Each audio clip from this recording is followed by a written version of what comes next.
ഭഗവാൻ ഭഗവത്ഗീതയിൽ അർജുനനോട് ഉപദേശിക്കുന്നതാണ് നമുക്ക് പലർക്കും സുപരിചിതമായിട്ടുള്ള കാര്യങ്ങൾ.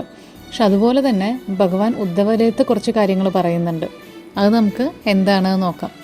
കുട്ടിക്കാലം മുതൽക്ക് തന്നെ ഉദ്ധവർ ഭഗവാനോടൊപ്പമാണ് വളർന്നത്. ശ്രീകൃഷ്ണന് വേണ്ടിയിട്ട് തേരോടിച്ചിട്ടും ശ്രീകൃഷ്ണനെ പല വിധത്തിലും സേവിച്ചിട്ടുമാണ് ഉദ്ധവർ ജീവിച്ചത്. ഇത്രയും കാലമൊന്നും ഉദ്ധവർ സ്വന്തമായിട്ടൊരു ആഗ്രഹമോ വരമോ ഒന്നും ഭഗവാനോട് ചോദിച്ചിരുന്നില്ല. അങ്ങനെ മഹാഭാരത യുദ്ധം കഴിഞ്ഞിട്ട് അനേകം സംവത്സരങ്ങൾ പിന്നിട്ടു. ഭഗവാന്റെ അവതാര പൂർത്തീകരണത്തിന് സമയമായി. ആ സമയത്ത് ശ്രീകൃഷ്ണ ഭഗവാൻ ഉദ്ധവരെ വിളിച്ചിട്ട് പറയുകയാണ്, പ്രിയപ്പെട്ട ഉദ്ധവ, എൻ്റെ ഈ അവതാര കാലത്ത് വളരെയധികം ആളുകൾ എന്നോട് പല വരങ്ങളും ചോദിച്ചു വാങ്ങിയിട്ടുണ്ട്. എന്നാൽ അങ്ങാകട്ടെ ഇതുവരെ ഒരു ആഗ്രഹവും എന്നോട് പ്രകടിപ്പിച്ചിട്ടില്ല. അങ്ങേക്ക് എന്ത് ആവശ്യമുണ്ടെങ്കിലും ഇപ്പോൾ എന്നോട് ചോദിക്കാം. ഞാനത് സന്തോഷം സാധിച്ചു തരുകയും ചെയ്യും.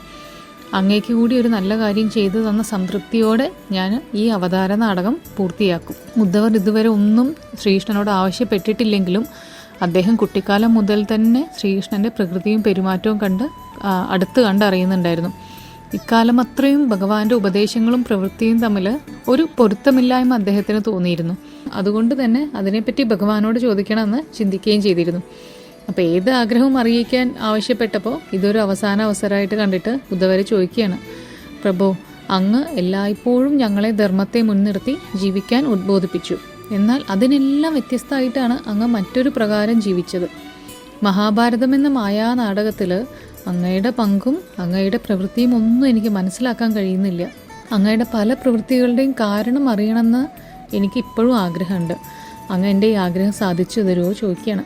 അപ്പോൾ ഉദ്ധവരുടെ ഈ ചോദ്യത്തിന് ശ്രീകൃഷ്ണ ഭഗവാൻ അങ്ങനെ മറുപടി പറഞ്ഞു, ഉദ്ധവ, കുരുക്ഷേത്ര യുദ്ധഭൂമിയിൽ ഞാൻ അർജുനന് നൽകിയ ഉപദേശങ്ങൾ ഭഗവത്ഗീത എന്ന് അറിയപ്പെടും.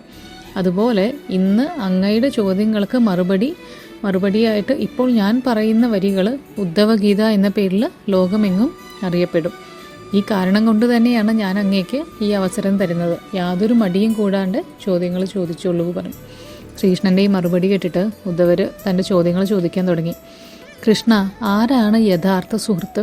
മറുപടിയായിട്ട് കൃഷ്ണൻ പറയാണ്, സഹായത്തിന് ആവശ്യപ്പെടാണ്ട് തന്നെ സഹായം നൽകുന്നവനാണ് യഥാർത്ഥ സുഹൃത്ത്. ഉദ്ധവർ ചോദിക്കുക, കൃഷ്ണ, അങ്ങ് പാണ്ഡവരുടെ അടുത്ത സുഹൃത്തായിരുന്നുവല്ലോ. അവർ അങ്ങയെ ആപൽബാന്ധവനായിട്ടാണ് കരുതിയിരുന്നത്. അങ്ങനെയാണെങ്കിൽ എന്താണ് സംഭവിക്കുന്നതെന്നും ഭാവിയിൽ എന്തൊക്കെ സംഭവിക്കുമെന്നും അവിടേക്ക് അറിയാൻ കഴിവുണ്ട്. അവിടുന്ന് ജ്ഞാനികളിൽ ജ്ഞാനിയുമാണ്. ആരാണ് യഥാർത്ഥ സുഹൃത്ത് എന്ന് അങ്ങ് തന്നെ ഇപ്പോൾ പറയുകയും ചെയ്തു. അങ്ങനെയാണെങ്കിൽ അങ്ങ് എന്തുകൊണ്ടാണ് ഒരു യഥാർത്ഥ സുഹൃത്തിനെ പോലെ പ്രവർത്തിച്ചില്ല? എന്തുകൊണ്ട് അങ്ങ് ധർമ്മപുത്രരെ, അതായത് യുധിഷ്ഠിരനെ ചൂതുകളിയിൽ നിന്നും പിന്തിരിപ്പിച്ചില്ല? അതുപോട്ടെ, അങ്ങ് അതൊന്നും ചെയ്തില്ല. അത് കഴിഞ്ഞ് അങ്ങ് വിചാരിച്ചിരുന്നെങ്കിൽ ചൂതുകളിയിലെ പകിട യുധിഷ്ഠിരനെ അനുകൂലമാക്കി മറിയിക്കാമായിരുന്നു. അങ്ങനെ ധർമ്മം ജയിക്കുമെന്ന് അങ്ങേക്ക് ഉറപ്പിക്കാമായിരുന്നു. അങ്ങ് അതും ചെയ്തില്ല. അതും കഴിഞ്ഞ് ധർമ്മപുത്ര ചൂതിൽ പരാജയപ്പെട്ട് തൻ്റെ സമ്പത്തും രാജ്യവും തന്നെ നഷ്ടപ്പെട്ടപ്പോഴെങ്കിലും അങ്ങേക്ക് ഈ ചൂതുകളി നിർത്താനായിട്ട് ഇടപെടാമായിരുന്നു. അങ്ങനെ ഈ കളിയുടെ ആപത്തിൽ നിന്നും അങ്ങേക്ക് രക്ഷിക്കാമായിരുന്നു. ചൂതുകളി നടക്കുന്ന രാജ്യസഭയുടെ വെളിയിൽ ചൂതുകളി നടക്കുന്നതിൻ്റെ പുറത്ത് കാത്തുനിന്ന് അങ്ങേക്ക് ധർമ്മപുത്രർ സ്വന്തം സഹോദരങ്ങളെ പണയം വയ്ക്കാൻ തുടങ്ങുന്ന സമയത്തെങ്കിലും അകത്ത് പ്രവേശിച്ച് അയാളെ തടയാമായിരുന്നു. അങ്ങ് അതും ചെയ്തില്ല. ഏറ്റവും അവസാനം നീചനായ ദുര്യോധനൻ ദ്രൗപദിയെ വാതുവയ്ച്ച് ജയിച്ചാൽ ഇതുവരെ നഷ്ടപ്പെട്ടതെല്ലാം തിരിച്ചു കൊടുക്കാമെന്ന് ധർമ്മപുത്രരെ പ്രലോഭിപ്പിച്ചപ്പോൾ അപ്പോഴെങ്കിലും അങ്ങേക്ക് അങ്ങയുടെ ദിവ്യശക്തി ഉപയോഗിച്ച് പകിടയെ മറിച്ച് ധർമ്മപുത്രർക്ക് അനുകൂലമായിട്ട് മറിച്ചിടാമായിരുന്നു. അങ്ങ് അതും ചെയ്തില്ല. പകരം അങ്ങ് വീണ്ടും കാത്തിരുന്നു. ഒടുവിൽ രാജ്യസഭയിൽ വെച്ച് ദ്രൗപദിയുടെ അഭിമാനം നശിച്ചു പോകുമെന്ന ഘട്ടം വന്നപ്പോൾ ദ്രൗപദിക്ക് വസ്ത്രം നൽകി അവളുടെ അഭിമാനം സംരക്ഷിച്ചു എന്ന അവകാശവാദം ഉന്നയിക്കാൻ മാത്രം അങ്ങ് ഇടപെട്ടു. അങ്ങേക്ക് എങ്ങനെ ദ്രൗപദിയുടെ അഭിമാനം രക്ഷിച്ചു എന്ന് അവകാശപ്പെടാനാകും? അവളെ ഒരു പുരുഷൻ രാജ്യസഭയിലേക്ക് വലിച്ചിഴച്ചു കൊണ്ടുവന്ന് അനേകം ആൾക്കാരുടെ മുന്നിൽ വെച്ച് വിവസ്ത്രയാക്കാൻ ശ്രമിക്കുമ്പോൾ സ്ത്രീക്ക് പിന്നെ എന്ത് അഭിമാനമാണ് ബാക്കിയുണ്ടാവുക? അങ്ങ് എന്താണ് സംരക്ഷിച്ചത്? അങ്ങ് ഒരാളെ ആപത്തിൽ നിന്ന് സംരക്ഷിക്കുമ്പോഴല്ലേ അങ്ങയെ ആപൽബാന്ധവൻ എന്ന് വിളിക്കേണ്ടത്? ആപത്തുണ്ടായപ്പോൾ അങ്ങയുടെ സഹായം ലഭിച്ചില്ലെങ്കിൽ പിന്നെ എന്ത് പ്രയോജനം? ഇതാണോ അങ്ങ് അനുശാസിക്കുന്ന ധർമ്മം? കഠിനമായ ഈ ചോദ്യങ്ങൾ ശ്രീകൃഷ്ണനോട് ചോദിക്കുമ്പോൾ കൃഷ്ണൻ്റെ ഉത്തമ ഭക്തനായ ഉദ്ധവരുടെ കണ്ണുകൾ നിറഞ്ഞൊഴുകുണ്ടായിരുന്നു. ഉദ്ധവരുടെ മനസ്സിൽ മാത്രമല്ല ഈ ചോദ്യങ്ങൾ ഉണ്ടായിട്ടുള്ളത്. മഹാഭാരത കഥ അറിയുന്ന എല്ലാവരുടെയും ഉള്ളിലുള്ള ഉള്ളിലുള്ളതാണ് ഈ ചോദ്യങ്ങൾ. നമുക്ക് എല്ലാവർക്കും വേണ്ടിയിട്ടാണ് ഉദ്ധവർ ഈ ചോദ്യങ്ങൾ ഭഗവാനോട് ചോദിച്ചിരിക്കണം. ഉദ്ധവരുടെ ഈ ചോദ്യങ്ങൾ കേട്ട് ഭഗവാൻ പുഞ്ചിരിച്ചു. എന്നിട്ട് പറയുകയാണ്, പ്രിയമുള്ള ഉദ്ധവ, വിവേകമുള്ളവർ, അതായത് ബുദ്ധി കൊണ്ട് വിവേചനം നടത്താൻ കഴിവുള്ളവർ വിജയിക്കുമെന്നതാണ് ഈ ലോക നിയമം. ചൂതുകളിയുടെ കാര്യത്തിൽ ദുര്യോധനൻ വിവേകം കാണിച്ചപ്പോൾ ധർമ്മപുത്രർ വിവേകമില്ലാതെ പെരുമാറി. അങ്ങനെയാണ് ധർമ്മപുത്രർ ചൂതിൽ തോറ്റത്. ഉദ്ധവർക്ക് കൃഷ്ണൻ പറഞ്ഞതിൻ്റെ പൊരുൾ മനസ്സിലായില്ല. ഉദ്ധവരുടെ ഭാവം കണ്ടിട്ട് ഭഗവാൻ ഇങ്ങനെ തുടർന്നു. ദുര്യോധൻ്റെ കയ്യിൽ വാതുവെക്കാൻ വേണ്ടുവോളം ധനവും സ്വത്തുക്കളും ഉണ്ടായിരുന്നെങ്കിലും ചൂതുകളിയിൽ ദുര്യോധനൻ സമർത്ഥനായിരുന്നില്ല. അതുകൊണ്ട് തന്നെ ദുര്യോധനൻ തൻ്റെ മാതുലനും ചൂതിൽ വിരുദ്ധനുമായ ശകുനിയെ കളിക്കാനിരുത്തുകയും വാതുവെക്കാനുള്ള ചുമതല സ്വയം ഏറ്റെടുക്കുകയും ചെയ്തു. സ്വന്തം കഴിവും കഴിവുകേടും മനസ്സിലാക്കുകയും അതിനനുസരിച്ച് പ്രവർത്തിക്കുകയും ചെയ്യുക, ഇതാണ് വിവേകം. ഇപ്രകാരം തന്നെ യുധിഷ്ഠിരനും വിവേകപൂർവ്വം ചിന്തിക്കാമായിരുന്നു. അയാൾക്ക് പകരം അയാളുടെ മച്ചുനനായ ഞാൻ ശകുനിയോട് ചൂത് കളിക്കുമെന്ന് പറയാമായിരുന്നു. ഉദ്ധവ, ഞാനും ശകുനിയും നേരിട്ട് ചൂത് കളിച്ചിരുന്നുവെങ്കിൽ ആര് ജയിക്കുമായിരുന്നു? അതുപോട്ടെ, കള്ളനായ ശകുനിയോട് ചൂത് കളിക്കാൻ എന്നെ ഇരുത്തണമെന്ന യുധിഷ്ഠിരൻ ചിന്തിച്ചില്ലായിരുന്നു എന്ന കാര്യം ഞാൻ ക്ഷമിക്കാം. എന്നാൽ വിവേകശൂന്യമായി തീർന്ന യുധിഷ്ഠിരൻ മറ്റൊരു തെറ്റുകൂടി ചെയ്തു. അയാൾ ഞാൻ ചൂതുകളി നടക്കുന്ന സഭയിൽ കടന്നു വരരുതേ എന്ന് പ്രാർത്ഥിക്കുക കൂടി ചെയ്തു. അയാളുടെ ഭാഗ്യഹീനത കാരണമാണ് ചൂതുകളിയിൽ അടിക്കടി തോൽക്കുന്നതെന്ന് ഞാൻ അറിയരുത് എന്ന് യുധിഷ്ഠിരൻ ആഗ്രഹിച്ചു. യുധിഷ്ഠിരൻ സ്വന്തം പ്രാർത്ഥന കൊണ്ട് എന്നെ ആ സഭയുടെ കവാടത്തിന് വെളിയിൽ കെട്ടിയിട്ടു. അത് കാരണം സഭയ്ക്കുള്ളിൽ കടക്കുവാൻ എനിക്ക് കഴിയുമായിരുന്നില്ല. ആരെങ്കിലും ഒരാൾ ഞാൻ സഭയ്ക്കുള്ളിലേക്ക് വരണമേ എന്ന് പ്രാർത്ഥിക്കുമെന്ന് പ്രതീക്ഷിച്ച് ആ കവാടത്തിന് പുറത്ത് ഞാൻ കാത്തുനിന്നു. ഭീമനും അർജുനനും നകുലനും സഹദേവനും എന്നെപ്പറ്റി മറന്നു. പകരം അവര് ദുര്യോധനെ ശപിക്കുകയും സ്വന്തം ദൗർഭാഗ്യത്തെ പഴിക്കുകയും ചെയ്തുകൊണ്ടേയിരുന്നു. പാണ്ഡവർ കളിയിൽ പൂർണ്ണമായിട്ടും പരാജയപ്പെട്ട ശേഷം ദുര്യോധനന്റെ ആജ്ഞയനുസരിച്ച് ദുശാസനൻ ദ്രൗപദിയെ മുടിയിൽ പിടിച്ച് വലിച്ചിഴച്ചപ്പോൾ പോലും അവൾ എന്നെ വിളിച്ചില്ല. ദുശാസനന്റെ പ്രവൃത്തിയുടെ ന്യായാന്യായങ്ങൾ സഭയിലുള്ളവരോട് സ്വയം വാദിച്ച് ജയിക്കാനാണ് അവൾ ശ്രമിച്ചത്. അപ്പോഴും അവൾ എന്നെ വിളിച്ചതേയില്ല. അവസാനം ദുശാസനൻ അവളെ വിവസ്ത്രയാക്കാൻ ശ്രമിച്ചു തുടങ്ങിയപ്പോൾ മാത്രമാണ് അവൾക്ക് ബുദ്ധി ഉദിച്ചത്.